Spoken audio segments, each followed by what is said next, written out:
Posibleng maibalik na sa Pilipinas ngayong araw si dismissed Mayor Alice Guo na nasa kustudiya ng mga pulis sa Indonesia.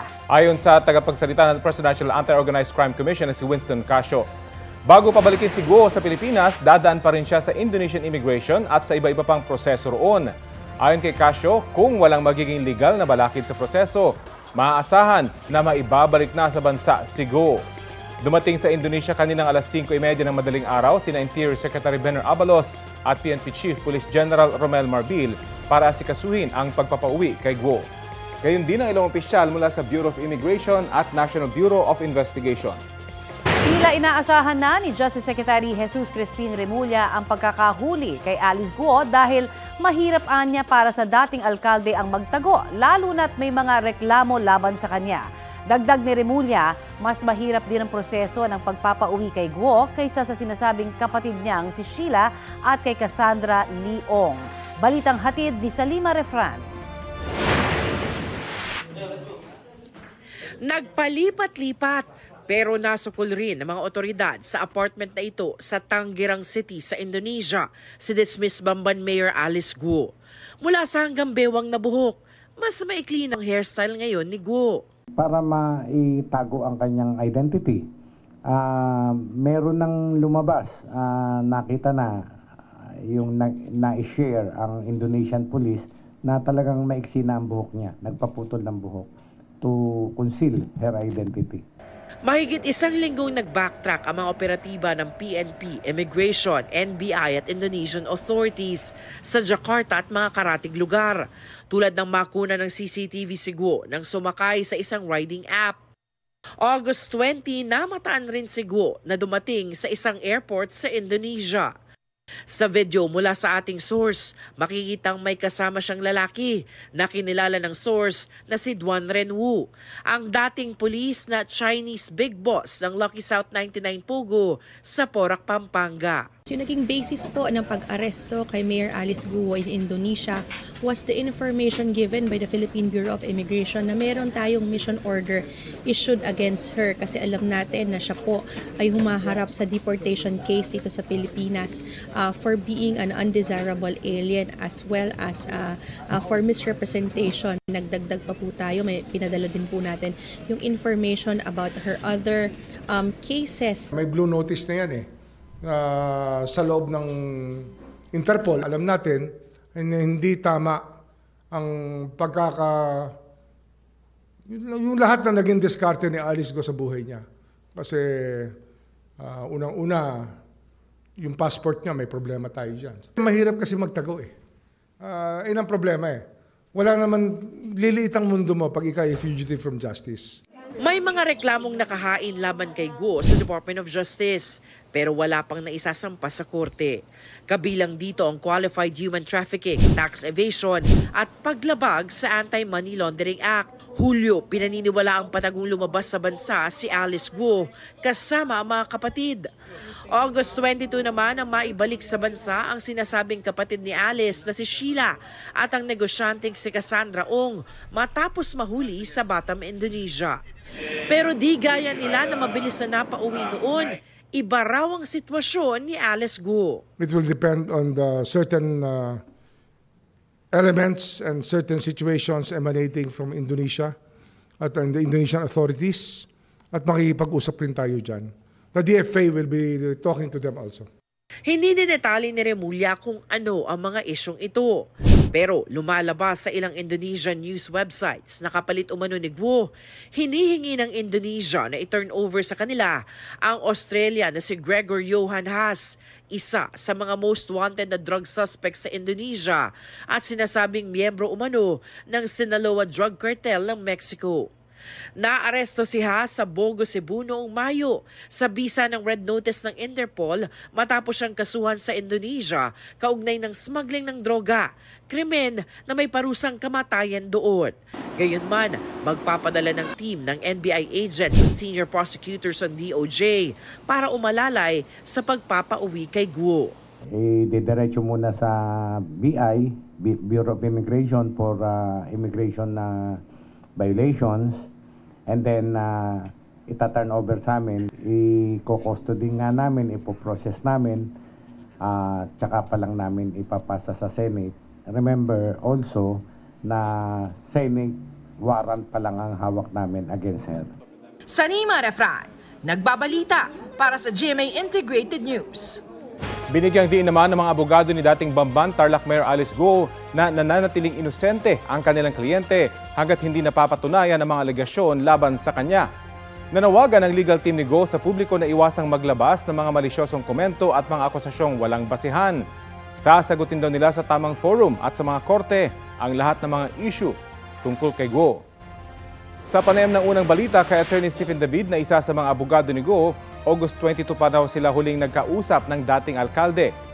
Muli niya iginit na hindi niya alam na nakaalis sa Pilipinas ang mga Guo at mga pinangahawakan lang ang sinabi ng kanyang kliyente. Ayon din kay Attorney David, mainam na makabalik na sa Pilipinas si Guo para masagot na ang mga hinaharap niyang issue. At least ngayon, mahaharap niya yung mga kaso niya ng maayos.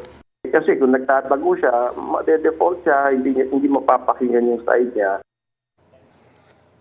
Sa muli niyang pagharap sa kamera, binawi ni Cassandra Ong ang nauna niyang pagpayag na pumirma ng bank secrecy waiver para mabuksan ang kanyang bank accounts. Inamin din ni Ong na nag-apply siya ng lisensya para sa Pogo sa Porac, Pampanga. Narito po ang aking report.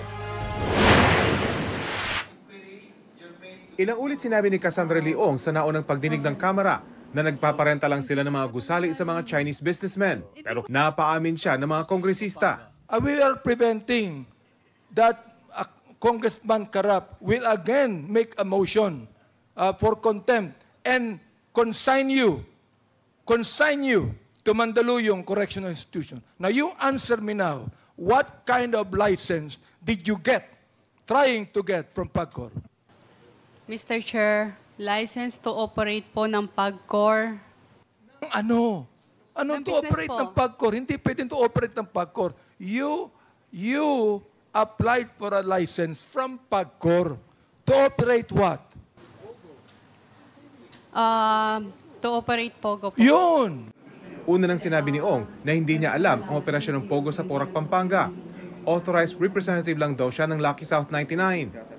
Sa ika-4 na pagdinig ng Quadcom ng Kamara tungkol sa mga Pogo, tinanong din si Ong kung saan galing ang mga pondong ginamit nila para magawang mahigit 40 gusali sa Porac, Pampanga. Sagot ni Ong, mana mula sa kanyang ina. Pero hindi niya masagot kung saan eksakto galing ang pera ng mga kasosyo. Hindi kaya galing sa drugs ang negosyo ng mga partner mo, yung mga kasosyo mo? Sigurado po ako, hindi po. Binawi rin ni Ong ang naunang commitment na pumirma ng bank secrecy waiver para mabuksan ang kanyang bank accounts. Sa umpisa ay pumayag siya na mag-execute ng bank waiver. Ngunit ito ay kanyang binawi dahil sa alang-alang niya na ito ay magsisilbing ebidensya laban sa kanya sa kasong money laundering na inihain ng PAOK at AMLAC. Sa isang punto, muling sinabihan si Ong kung payag siya maging testigo lalo't duda ng mga kongresista, dami lang siya ng mga Pogo operator. Sinabi rin kasi niyang hindi siya nagtapos ng pag-aaral, pero hindi pa raw siya makapagdesisyon. Dami ka lang dito.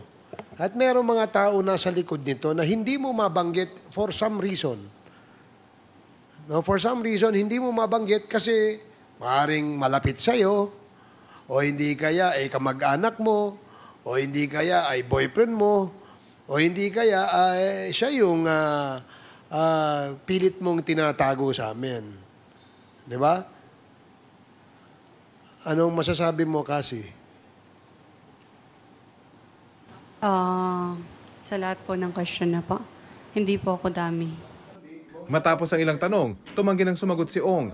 Nagpaalam rin para pumunta ng palikuran pero hindi na bumalik at kalaunay sinabing bumagsak ang kanyang sugar level. Ayon sa doktor ng Kamara, hindi mabasa ng makina ang kanyang sugar level, indikasyon kung gaano ito kababa.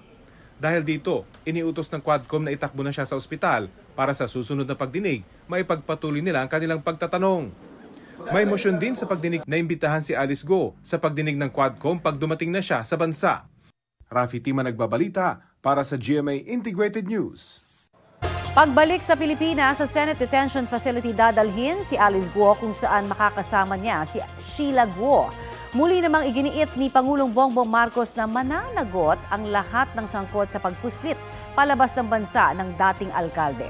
Balitang hatid ni Chino Gaston. Kung sino man ang tumulong na makaalis sa bansa, si dismissed Bamban Mayor Alice Guo pananagutin ayon kay Pangulong Bongbong Marcos. Nang tanungin kung sino ang masisibak, oh, you'll find out soon enough. Hindi lang namin sila sisibakin, kakasuhan pa namin sila. Dahil ang kanilang ginawa ay labag sa batas at against all of the interests of the Philippine judicial system. huling nasilayan ng publiko si Alice Guo noong May 22 sa pagdinig ng Senado tungkol sa mga iligal na aktibidad sa mga pogo. Matapos ang halos 3 buwan, August 19, pumutok ang impormasyong nakaalis na si Guo sa bansa noong Hulyo pa lang at nakarating na sa Malaysia, Indonesia at Singapore. Isang araw pagkatapos niyan, August 20, dumating si Guo sa airport sa Indonesia. Noong araw rin yun, naharang sa Batam, Indonesia ang sinasabing kapatid ni Alice na si Sheila at kinakatawan ng Lucky South 99 na si Cassandra Ong. Sa kamara nakadetine si Ong dahil sa contempt order laban sa kanya, bunsod ng di pagsipot noon sa mga hearing. Sa Senado naman si Sheila Guo at sa parehong detention room sa Senado inaasahang ididiretso si Alice Guo kapag napabalik na ito sa Pilipinas. I assure their safety talaga. And kung kailangan magdagdag ako ng personnel to guard them, 24/7 we will do it. Magkasama sila sa kwarto at papayagan din gumamit ng cellphone. Hindi naman sila nakapulong. Sinaserve na yung contempt order. Pero tutol dito si Senador Win Gatchalian. Kung gusto niyang tumawag at makausap yung kanyang abogado o ibang gusto niyang kailangan kausapin, dapat gumamit siya ng cellphone outside of the detention cell, yung common cellphone.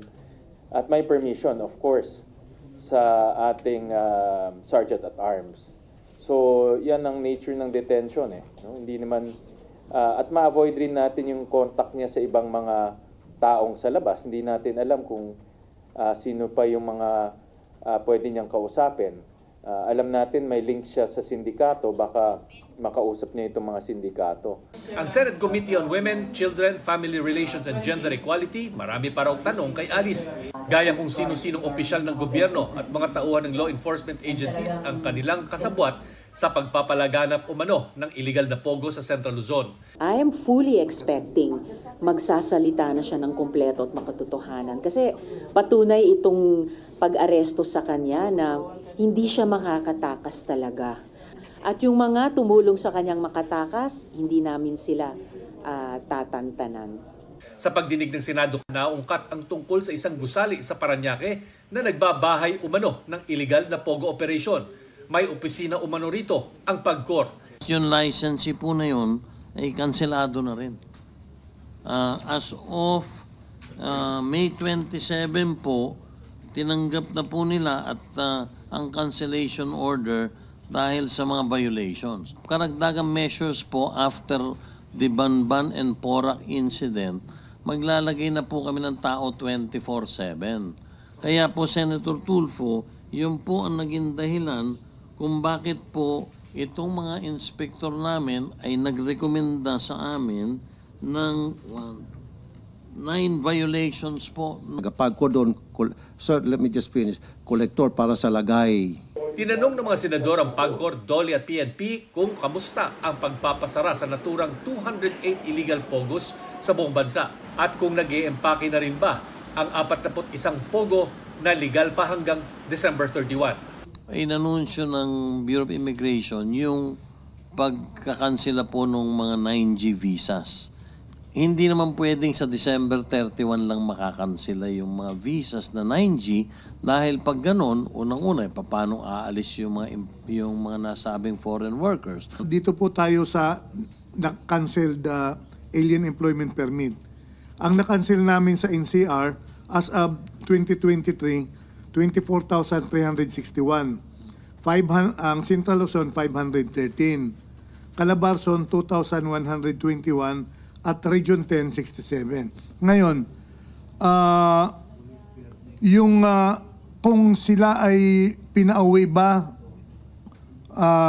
o hindi pinauwi, ang aming sagot po yan, ibinibigay namin ito sa BI at sila ang nagpapacilitate. Chino Gaston nagbabalita para sa GMA Integrated News. Kapuso, para sa mga maiinit na balita, mag-subscribe sa GMA Integrated News sa YouTube. Sa mga kapuso naman abroad, subaybayan nyo kami sa GMA Pinoy TV at sa www.gmanews.tv.